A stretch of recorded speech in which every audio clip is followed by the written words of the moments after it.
I just imagine he gets down there and there's just flipping alligator people. Do you know what I'm saying? Like, I don't know if that's people dressed like alligators or people who believe they are alligators or people who are living, like, have started a society based on alligator ways. That sounds like a weird cult, but whatever. Welcome back to Privy. Privy is a podcast about bathrooms, recorded from my home bathroom. I'm your host, Hunter Hoover, and I love bathrooms. Thank you so much for being here this week with us. It was fun to hear from Nathan last episode, and if you haven't checked that out, go check out Poopin' Sideways with Nate Fry. It's good stuff. And you know, something that I realized this week was that because I do the show, people gravitate towards me when they have bathroom talk that they need to discuss, and that's fine. I'm actually all good with that. It really mostly just gives me more and more to share here. If you didn't know, if you follow the show on Facebook, we just started a new Facebook group. It's called the Privies, and what this is it's going to be a little more user-friendly and user-oriented for those who are listeners of the show, fans of the show, or just trying to see what's going on with me in the world of bathrooms. Go join the Facebook group. Share it with friends. Just called the Privies, and that's where more of the like community-based things we're going to live. We're still going to have the Facebook page. It'll still have some promotional stuff, but yeah, go join the Privies. That's my top of the episode call to action there. I not regrettably, I had a good time. I revisited Applebee's again for the first time in a few months now, and and everything was fine, honestly. Things were good. I had my usual wingies, and so everything was fine. The key is to eat just enough. On the show, we've noted that sewers have been around for a long time. Now, they go way back, and sewers are very much the well that we will continually draw from. Don't draw water from the sewer. You will get sick. Shout out to you, medieval Europe and medieval everywhere. That's gonna come up this week. But sewers themselves, as we've noted this, they date as far back as the Roman Empire. And while sewer systems were rudimentary, sometimes they were just a channel dug in the side of the road, or a ditch dug to rinse matter through, matter being human poop. But these, air quotes, sewers existed. Now, you wouldn't look at it and go, man, what a sewer. That's a pretty neat sewer. During the history of sewers, a lot of material has been used in those times. My favorites being sewers made out of wood. Like, that's going to get soggy. You don't want soggy wood. You know what I'm saying? And ceramic. And I feel like ceramic, I'm sure that it was hard, but I feel like ceramic, you're doing a dance where there's going to be a crack. And as we've noted before, anytime you're dealing with human sludge, you do not want a crack. You just don't want it. I'm assuming that there has to be some level of heft to this ceramic. Like, it is a thick bowl boy. Because come on. What are you going to do? Put this ceramic pipe in the ground and then put a couple 1,000 pounds of dirt on top of it and pretend like it's not going to get crushed? Yeah, right. Anyway, we got to move on. I'm stuck on the ceramic pipes. We've noted frequently here the role disease, namely cholera, has played in the revolutionizing of sewer systems. Now, while our attention is often turned towards Europe for these matters, there was this, America was such a smaller idea in people's brains at this point. A lot of these sewer troubles come out of Europe, but we had it going on here in America at the time as well. For some time, the method of disposal here in the States was simply to dump your poop out the window onto the street below. Now, imagine being just a kid trying to exist and live their lives playing in the street, and all of a sudden they just get the worst shower they have ever gotten as the neighbor dumps the bucket of sludge from their balcony. This then, once it is in the street, it would be rinsed down the street, or in some cases, and these are some special cases, it would just be left to stink. Like, it'll break down in time, it'll get hard and dissolve and go away. But before it does that, it would stink. Now, the other thing that would sometimes happen they would dig trenches again alongside the street to help the flow of turds. We have to direct the turds. It's like air traffic control. It's turd traffic control. Now, this is not the world we live in. And often at the end of the show, we try to take time to be thankful. And I just want to take a second to be thankful right here that we don't live in a world where we just go dump our skeet and rinse it down the street.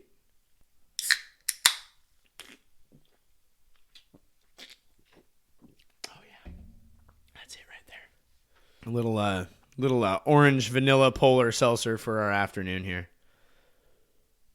But, we have a lot to be thankful for. We don't have to necessarily deal with this in the way that folks who have gone before us have. Now, that is going to set the stage for where we are going to be this week. And now I admit it, I have talked about these things in the past. But I need to bring up here as an introduction to sewer systems, specifically sewer systems here in America. In America, the first two sewer systems to be built were reportedly in Chicago and Brooklyn. For today's purposes, we need to discuss the Brooklyn sewer system. Now, the city at the time, townstead of Brooklyn, was originally settled as a small Dutch settlement called Privycast in the East River of Long Island in the 1600s. New York technically had a sewer since the mid-1600s. This was when they had dug a few of those trenches down the center of Broad Street, and it was fed by a number of gutters throughout the city. Could you imagine this? Like, on Broad Street in New York, you just had this trench dug right down the middle. And then all these people would dump their waste and wash water down it, and it would flow down the gutter and into this common thing in the middle. I got a note here. Gutters are really good for carrying rain, but they're not so good for carrying solids. Sometimes I have to at my old house. I haven't had to do it at my new house yet. I have less of a leaf situation to deal with. But at my old house, I used to have to get up and just get flipping elbow deep in my gutters. Just really cram my mop in there and just get the nasty leaves out. And you pull them. Oh, they stink so bad. And they just clog everything up. Gutters are not made for solid. You can't tell me that this New York gutter sewer didn't clog up. It had to have. The other problem here is when it clogs, that water backs up and eventually just overflows out the side or goes into places you don't want it to go. In New York, the Big Apple, if you will, I hope you will, the gutters all flowed with human sludge, and they flowed to a central trough. Now, poop and pee, the two human pee words that come out of our bodies, and puke. Hey, there's three. But this was not the only thing that would have been found in these gutters and in the common trench. We're going to call it the Broad Street Trench. The big Broad Street Trench. Look at the Broad Street Trench on that one. But they dump their trash in there too. Like, these are just like the cesspits we talked about a couple weeks ago. They just threw crap in there. They threw everything in there and just kind of let it wash down. And the thing is pigs and animals would also play a huge part of waste management. Like, they had pigs that just were kind of out and about, and they would eat some of this refuse that was left behind. They played their own role in the waste management process. You look out your window, it's a brisk, stinky Brooklyn morning, and you just see the neighborhood swine wallowing in your muck, eating your discarded socks. It's the dream. And this procedure, this act of dumping and rinsing it down and letting the neighborhood livestock help deal with it, this lasted for 200 years. 200 years. That's too long. That's too long to be using this gutter sewer system. Surely these things got clogged up at some point in that time. And I'm sure that there were folks who came to unclog these when the times got tough.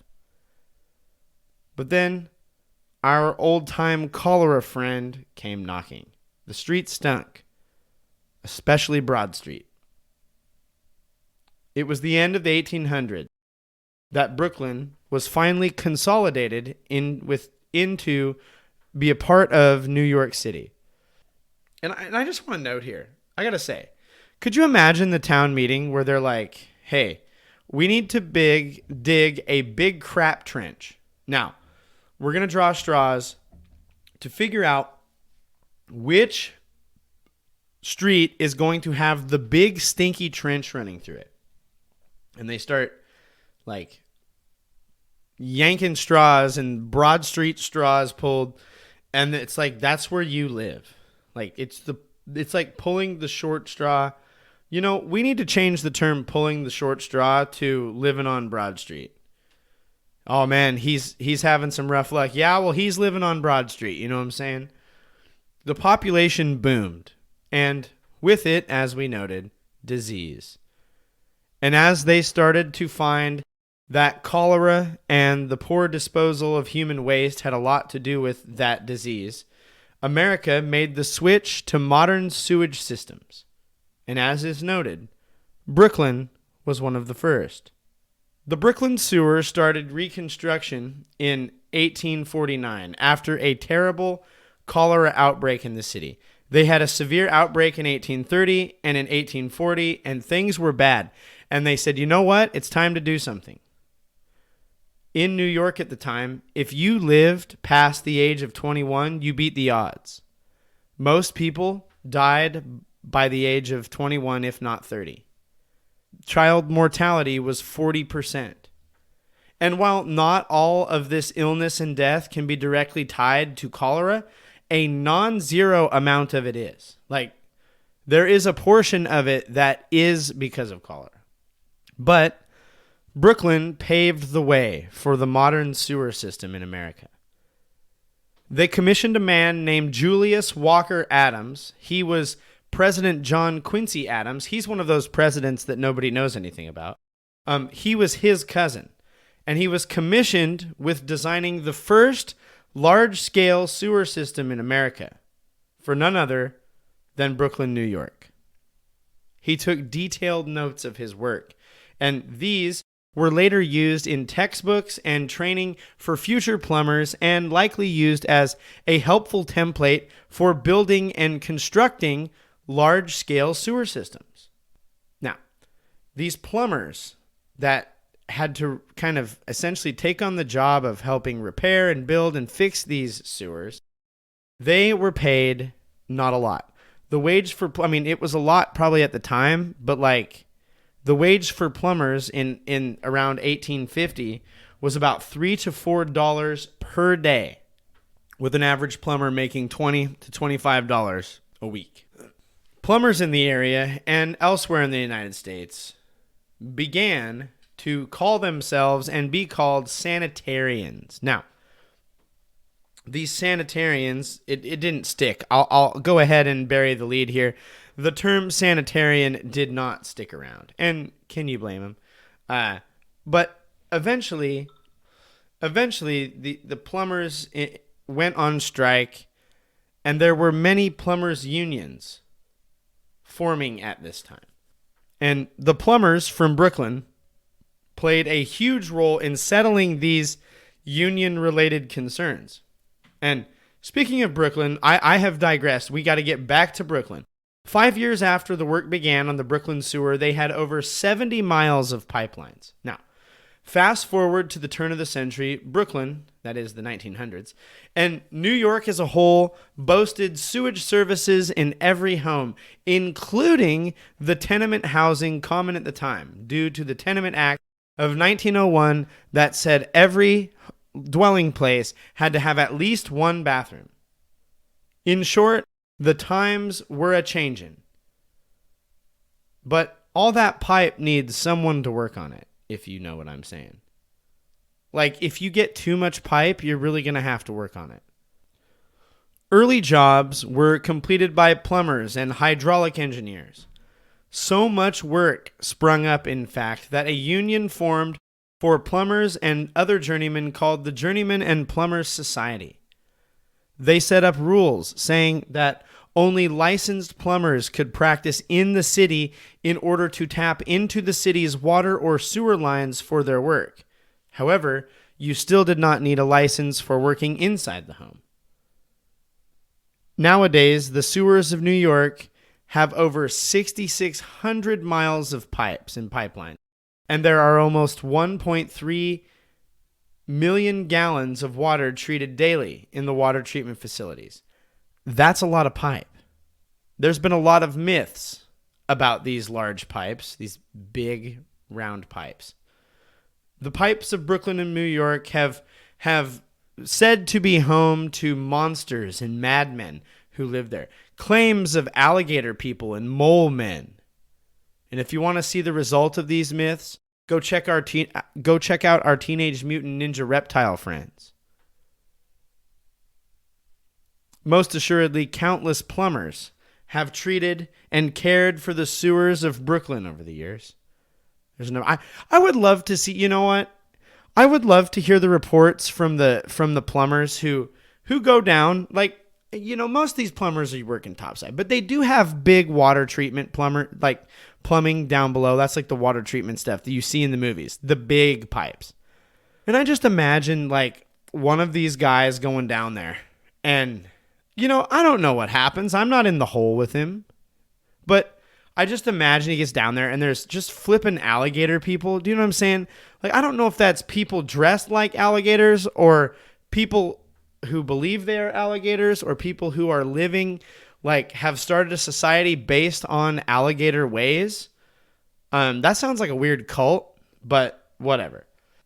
But there's been countless plumbers who have gone down and cared for and treated the sewers of Brooklyn over the years.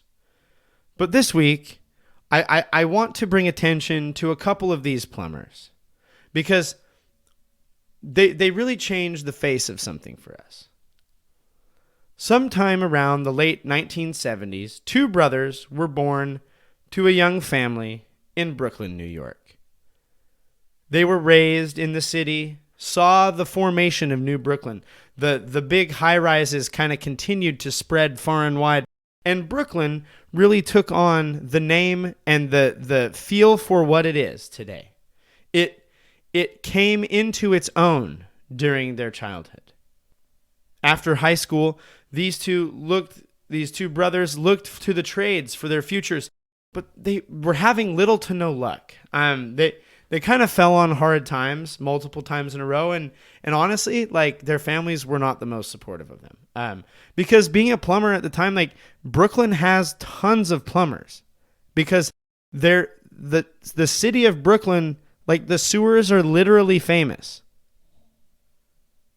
And so, with little to no luck, they pushed on and received their plumbing licenses and started a business together. Now, as I noted, Brooklyn was a pretty competitive space at the time. And I believe it still is today. Brooklyn, after all, is kind of the plumbing capital of the United States. But one day, these brothers, they went down into a sewer, and they found a girl, and they saved her, and they got super famous for saving this girl. And we know them as Super Mario Bros. Let's go! Let's go!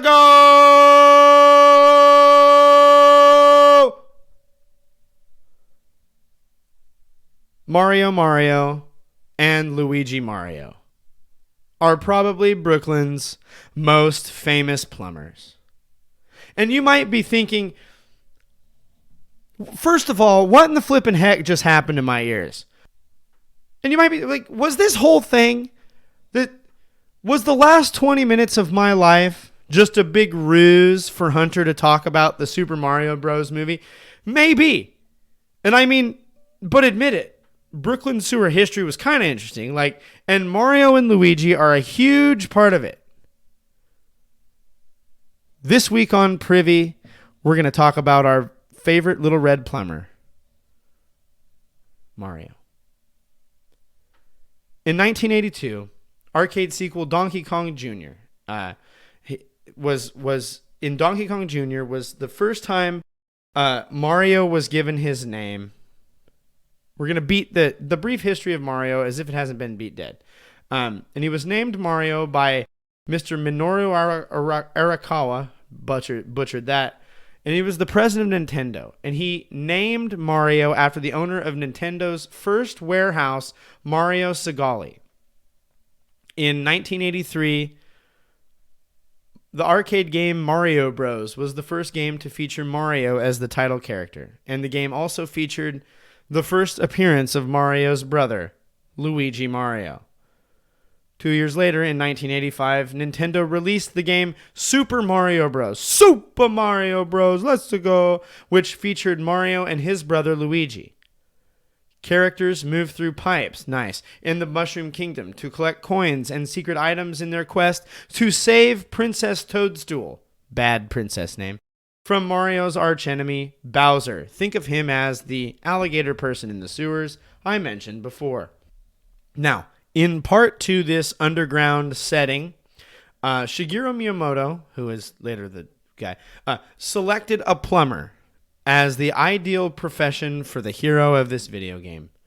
The character design was an intentional choice for reasons that because they wanted a design that created a distinctive look that was unique and instantly recognizable with the few pixels that they had to work with at the technology at the time. He wanted the end result to be versatile, an avatar that could extend beyond a single game, serve as a popular character, and was kind of relatable to the everyman. He's not too fancy. He wears blue overalls. He has brown chuckaboos and a red hat. He designed Mario to be someone who might live near you, perhaps in the apartment along the way in Brooklyn. Enter the red cap, blue overall, white gloved, mustachioed Mario, the plumber who would go on to be the official mascot of the Nintendo company and the most famous fictional plumber ever. And I gotta say, I've seen that new movie. And what else do I need to say except go see it? If you have ever played anything Mario ever, I'm confident you'll like it. They made I should note here, they made a plumbing website, like a website for the Super Mario Bros. Plumbing company, as a bit of a marketing strategy for the movie. So I actually did decide to interact there for a bit. Now, I'm going to read my texts to the Mario Bros. Because they have a feature on their app or on their website where you can interact with them. I don't know. But it gives you an option to text them. So I did so. I texted them. I said hi. And they responded, "Thanks for your interest in the Super Mario Bros. Plumbing. We're a family-owned and operated business providing white glove plumbing services to Brooklyn," shout out, "and Queens. You can click the link to sign up to get exclusive." Okay, whatever. I did that. "Great, we're excited to have you as a customer. We've got your number." Say, blah, blah, blah, blah. And then it's all the message and data rates, whatever. Nobody cares. And then they said, "Okie dokie, if you're experiencing a plumbing..." So I said, "Hey, I have a plumbing emergency. I need help." I clicked that button on their thing. It says, okie dokie, if you're experiencing a plumbing emergency, text on the double and we'll get right back to you. I did text on the double. Now, you may know I'm feigning my plumbing emergency at this point. There is no real plumbing emergency. You can all rest assured my plumbing is just fine. My home plumbing. My personal interior plumbing is always sitting at kind of a liquid mess, but that's beside the point. But I texted on the double anyway, feigning this distress.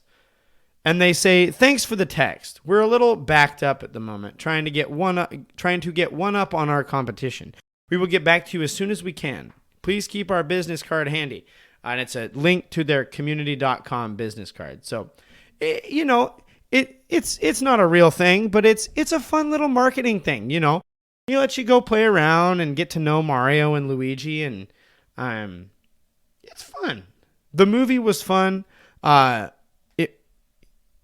What more can you want? You know, a well-made animated Mario movie. It's good stuff. And I'm willing to be wrong here, but I'm hopeful we're getting more than just Super Mario 2. Like, I'm really hoping we get a Nintendo universe of movies. I would personally love a well-made Zelda movie or maybe a darker Metroid Prime movie. Those are the two that I'm looking at. I would even go for like a Star Fox. I think would be pretty cool.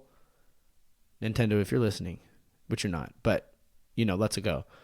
That's just me.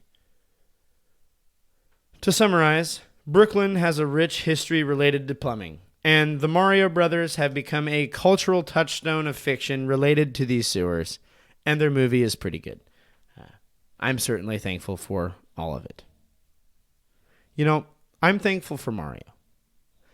And especially just the moments, especially like when you're playing Mario Kart, there's sometimes these moments where a game is so perfect, where you have these moments that live in your brain. I remember we were playing Mario Kart Double Dash on the GameCube. Oh, man. And we were just like posted up at our cabin. And I was probably my cousins there, some friends and I. And I just remember like playing Mario Kart Double Dash and hitting people blue shells. And just like the thrill of going from like 5th place to 1st place because you just roach a bunch of guys right in front of you. It's the best. And I am certainly thankful for those experiences. As we close, first of all, I want to say, so looking at some analytics for the show here, I want to say this.